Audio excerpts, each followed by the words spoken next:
में सर आप इतने एग्रेसिव ना हो सर, इतना एग्रेसिव ना हो। मैं सब पैनलिस्ट से यही कहती हूँ क्योंकि ये डिस्कशन जो हम लेकर आते हैं हंगामे के लिए नहीं लाते, हंगामे के लिए नहीं लाते, जनता को हर पर्सपेक्टिव मिले इसीलिए लाते हैं, इसीलिए अलग अलग पार्टी से लोगों को लेकर आते हैं, किसी एक पार्टी का व्यक्ति नहीं बैठाते। प्लीज तो तार्किक तौर पर बात कीजिए। गौरव भाटिया इनका सवाल है, जवाब दीजिए। तो मैंने भी तथ्य की बात की है, जवाब लीजिए ना, मैंने कोई बात जवाब दीजिए। आप तो सुरक्षा में चूक नहीं हुई, विक्रम सिंह जी ने आपको सारे पहलू गिनवा दिए। पिछले 6 दिन से हम ये डिस्कशन कर रहे हैं और डिस्कस कर रहे हैं, फिर भी आप मानने को तैयार नहीं। वो भी एक गौरव भाटिया, एक मेंबर है। राजेंद्र साकला जी प्लीज सुन लीजिए सर, प्लीज सुन लीजिए, बहुत वक्त जाया हो गया सर, प्लीज। गौरव भाटिया सुनिए, गजेंद्र जी ने एक वाक्या बताया, प्रधानमंत्री जी देश के होते हैं, मनमोहन सिंह जी के ऊपर भी किसी ने अगर जूता फेंका तो वो उचित नहीं है। लेकिन शांकला जी देखिए, आपने कहा फर्क, तो मैं फर्क बताता हूं आपको। किसी ने अति गोपनीय जानकारी मनमोहन सिंह जी की जो वहां दौरा था उसको प्रदर्शनकारियों से या इस व्यक्ति से साझा नहीं किया था। एक दूसरा, सर्वोच्च न्यायालय ने क्या आदेश दिया था कि ये गलती है और एक इंडिपेंडेंट कमेटी बना दी हो जांच के लिए। और तीसरी बात, यहाँ पे हमने डीजीपी विक्रम सिंह जी बैठे, उनसे पूछेगा ये 20 मिनट। शांकला जी प्लीज, शांकला जी बीच में नहीं, आपने बोला मैंने सुना, तार्किक बात कर रहा हूं, आपको अच्छी लगे तो भी ठीक है, वरना दर्शक सुन लेंगे, गुस्सा मत होइए प्लीज। 20 मिनट तक गाड़ी रुकी रहती है उस फ्लाईओवर पे और आपके नेता कहते हैं हाउस द जोश। क्या ऐसा किसी भाजपा के नेता ने कहा था मनमोहन सिंह जी के साथ जब ये हुआ था? 20 मिनट का मतलब है 1200 सेकंड। 1 सेकंड की चूक और किसी की जान ले सकती है, और वो व्यक्ति देश का प्रधानमंत्री है। आप ये बात समझते नहीं है और उसके बाद उसे कुदरती बताते हैं। चन्नी जी, कोई कहता है कि ये थार गाड़ी होती तो कैसा होता। इसलिए सवाल उठ रहे हैं क्योंकि आप में वो गंभीरता, परिपक्वता नहीं है कि आप जान पाए कि संविधान आपको क्या जिम्मेदारी देता है। वो आपको जवाब देना और जब नरेंद्र मोदी जी मुख्यमंत्री थे, हर पल मैं बता सकता हूं वो सहयोग करते थे केंद्र की सरकार से जो कांग्रेस की थी। ठीक, हमने वो तस्वीरें भी दिखाई हैं जब डॉक्टर मनमोहन सिंह वहां पर गए थे, प्रधानमंत्री मोदी तब सीएम के तौर पर उन्हें रिसीव करने गए थे। वो तस्वीरें हमने दिखाई हैं अपने प्रोग्राम्स में बीते दिनों में। गजेंद्र साकला आपको काउंटर करना चाह रहे हैं, काउंटर लीजिए गजेंद्र साकला। और सीएम, चीफ सेक्रेटरी और डीजीपी क्यों नहीं रिसीव करने गए? प्रोटोकॉल का उल्लंघन नहीं है क्या? ठीक, बस। गजेंद्र साकला। आदित्य जी, मैं भाजपा के प्रवक्ता को बताना चाहता हूं, अभी हाल ही में प्रधानमंत्री जी ने अपने संसदीय क्षेत्र में विजिट की, संकड़ी गलियों से विजिट की, लोगों ने खूब फूल बरसाए। 2 आदमी सड़क के बीच में आ गए और सड़क के बीच में आकर के और जो सिक्योरिटी गार्ड थे उनके बीच में आ गए और गेट, गाड़ी का गेट खोला, उनको साफा पहनाया, उनके माला पहनाई और गाड़ी वहां आप 1 सेकंड कह रहे हो ना, कई सेकंडों तक गाड़ी खड़ी रही, कई सेकंडों तक गाड़ी खड़ी रही। क्या उस समय देश के प्रधानमंत्री की सुरक्षा को खतरा नहीं था? दिल्ली के अंदर प्रधानमंत्री जी गाड़ी लेकर के बीजेपी के हैंडल से डाला गया कि प्रधानमंत्री जी गाड़ी लेकर के क्या हुआ? ये कुल मिलाकर आपसे कहना चाह रहे हैं गौरव भाटिया कि क्या हुआ अगर डीजीपी नहीं थे, क्या हुआ अगर चीफ सेक्रेटरी नहीं थे? खाली गाड़ी तो भेजी थी इन्होंने, खतरा नहीं था, खाली गाड़ी तो भेजी थी इन्होंने। किसान आंदोलन में बैठे थे, किसान आंदोलन में बैठे थे और एकदम से उन्होंने रकाबगंज गुरुद्वारे की विजिट की। दूसरे गेस्ट को सुन लीजिए सर। वो समय देश के प्रधानमंत्री की सुरक्षा को खतरा नहीं था? गौरव भाटिया, क्या ये बातें आपको उल्लेखित है? गजेंद्र जी, चिल्लाने से कोई फायदा नहीं है। मैं एक सवाल आपसे पूछता हूँ, साकला जी को ये याद दिलाना जरूरी है कि पंजाब एक बॉर्डर स्टेट है, उत्तर प्रदेश में बॉर्डर नहीं लग रहा था जहां पर किसानों की बात हो रही है। ये समझ होनी चाहिए साकला जी, आपको समझ होनी चाहिए। आपको ड्रोन से हथियार और ड्रग्स नहीं गिराए जा रहे हैं। नवाज शरीफ के यहाँ चले गए थे बिरयानी खाने और उसकी मां को फॉल उड़ाने, वहां पर तो पाकिस्तान का बॉर्डर था, वहां तो भारत का बॉर्डर नहीं था। पाकिस्तान गए थे बिरयानी खाने के लिए, बिना परमिशन लिए, बिना इजाजत लिए आप वहां गए थे। उस समय वहां पाकिस्तान का बॉर्डर था या भारत का बॉर्डर था? आपने मेन्यू कार्ड या भारत का बॉर्डर था, ये बताइए आप। साकला जी, मेन्यू कार्ड आपने किसी को सूचना दिए 2015 में आप चले गए थे क्योंकि वो आपको सूट करता है। नहीं, आप ऐसे बातें कर रहे हैं साकला जी जैसे आप वहाँ मेन्यू कार्ड आपने चेक किया था। ठीक है सर, कोई बात नहीं। बिरयानी खाना आपको सूट गौरव करता है। प्लीज जल्दी ऐसे वक्त भारत के अंदर असुरक्षित है, पाकिस्तान के अंदर सुरक्षित है। शांकला जी, देश के प्रधानमंत्री पाकिस्तान में सुरक्षित है और भारत के अंदर असुरक्षित है। सुनिए शांकला जी, सुनिए, देश के प्रधानमंत्री का सुरक्षा कवच 130 करोड़ भारतीय हैं, लेकिन हम भी जानते हैं कि कांग्रेस पार्टी के नेता कितनी नफरत करते हैं। शांकला जी, आप हमारी बात पे यकीन मत करिए, ये बताइए सुनील जाखड़ ने क्यों कहा कि पंजाबियत शर्मसार हुई है? मनीष तिवारी ने क्यों कांग्रेस पार्टी पे ही सवाल उठाए?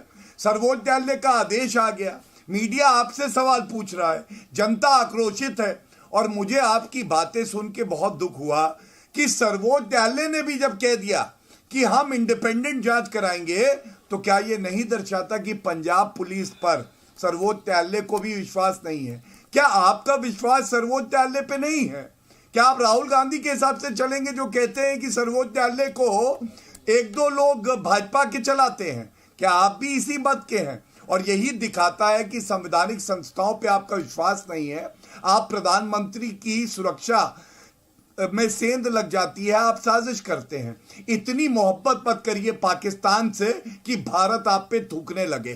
कोई नहीं भूला है बाजवा को गले किसने लगाया। इमरान खान मेरा यार जीवे, अरे मेरे यार जीवे, मेरे दिल की धड़कन। इमरान खान दिल की धड़कन है और प्रधानमंत्री जी से नफरत। नवाज शरीफ को गले किसने लगाया था? वो भी लोग नहीं भूले। नवाज शरीफ को गले किसने लगाया? प्रधानमंत्री जाता है डिप्लोमेटिक तौर पे, बिरयानी बिना बुलाए जाके खाई, उसको भी लोग भूले नहीं आइएगा। अगर आपको उसको भी लोग भूले नहीं, नानी के यहाँ जाके राहुल गांधी ने खाई है, बता रहे हैं। सारी समझ आपको ही है, हमें कोई समझ नहीं है। इटालियन बिरयानी खा रहे हैं राहुल गांधी, यहाँ से यहाँ ले लिए, ये बिरयानी मत करिए। सारी समझ आपके पास है। बिरयानी तो नानी खिला रही है, सारी समझ आपके पास है। मेरे सवालों का उत्तर हो तो दे दीजिए, नहीं है तो कोई बात नहीं। सारी समझ आपके पास है। सवालों का तो उत्तर नहीं तो कोई बात नहीं। देश को आजाद कराया, हम ना समझ है। अरे हमने देश को 60 साल तक एकजुट रखा, हम ना समझ है। हमने देश की प्रगति की, हम ना समझ है।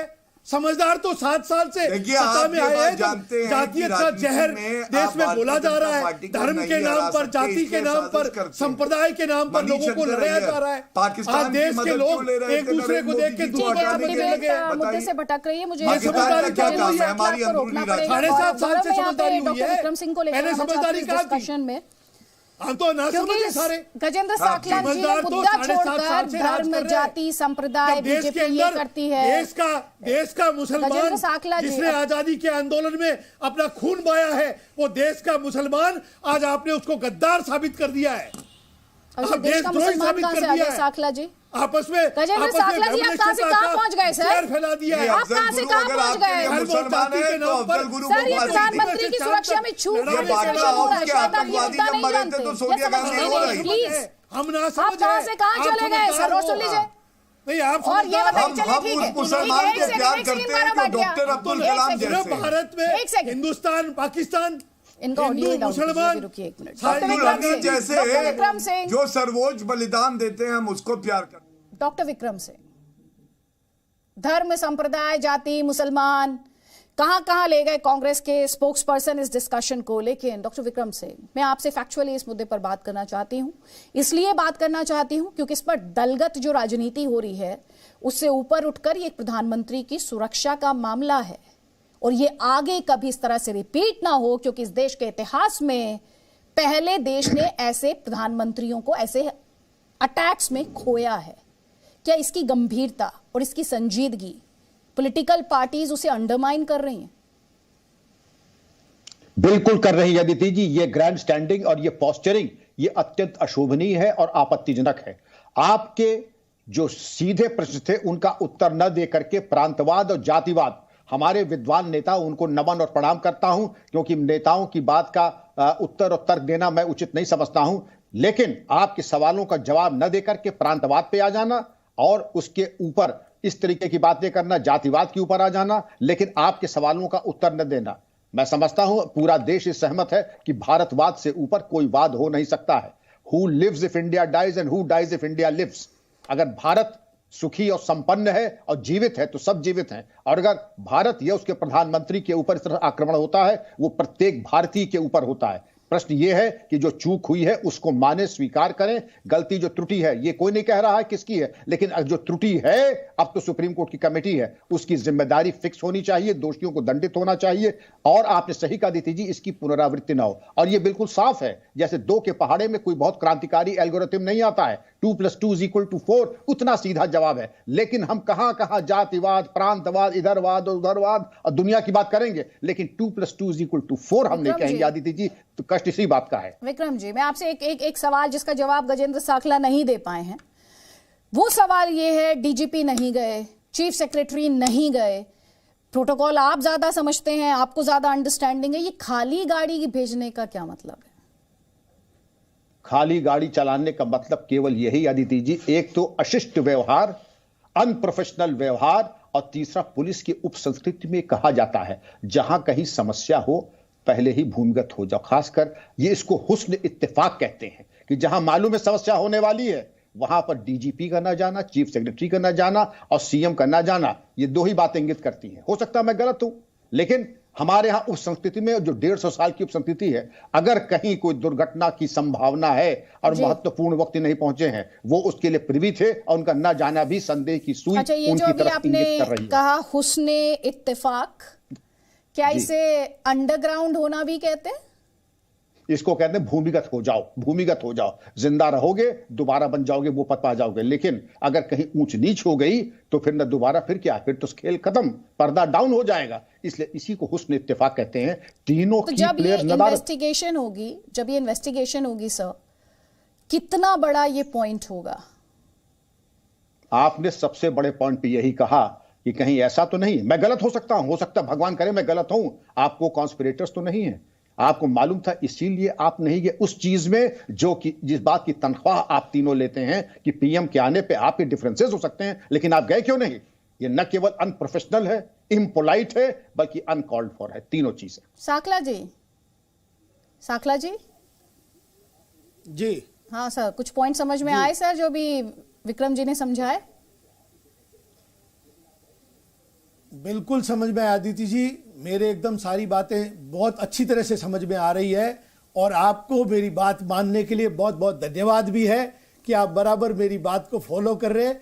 ये मेरा निवेदन आप जारी रखें वैलेंटाइन डे तक, ये मेरा निवेदन एक बार आपसे और रहेगा। प्रधानमंत्री की सिक्योरिटी का मामला है, प्रधानमंत्री की सिक्योरिटी का मामला है, कब तक करना है, कब तक चलाना है, सिक्योरिटी का मामला, आप देश की सर्वोच्च अदालत को बताएंगे सर, ना आप पत्रकारों को बताएंगे, लेकिन आप आज तक अभी ये नहीं बता पाए हैं, आप इतने दिनों में ये नहीं बता पाए हैं कि खाली कार पीछे भेजने का मतलब क्या था, खाली कार भेजने का मतलब क्या था, नहीं बता पाए। गौरव भाटिया 20 सेकेंड डिस्कशन मुझे क्लोज करना है। यही हम निवेदन करते हैं कि उनकी सुरक्षा अच्छी रहे, उनकी हेल्थ अच्छी रहे। आप चिल्ला के मुझे चुप कराने की कोशिश मत कीजिएगा सर, प्लीज। जो मुझे जानते हैं उन्हें पता है मैं अपनी आवाज को किस पिच पर ले जा सकती हूँ। Please don't try that with मी।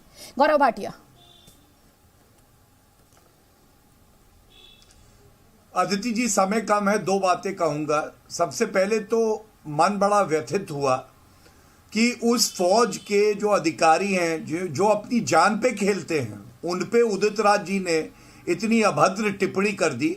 असहमत होना उनका हक है, लेकिन फौजियों पे आपत्तिजनक टिप्पणी करना ये बर्दाश्त देश तो नहीं करेगा। और दूसरी बात, जो इंटेलिजेंस ऑफिसर हैं उनका वक्तव्य आ जा रहा था, हर क्षण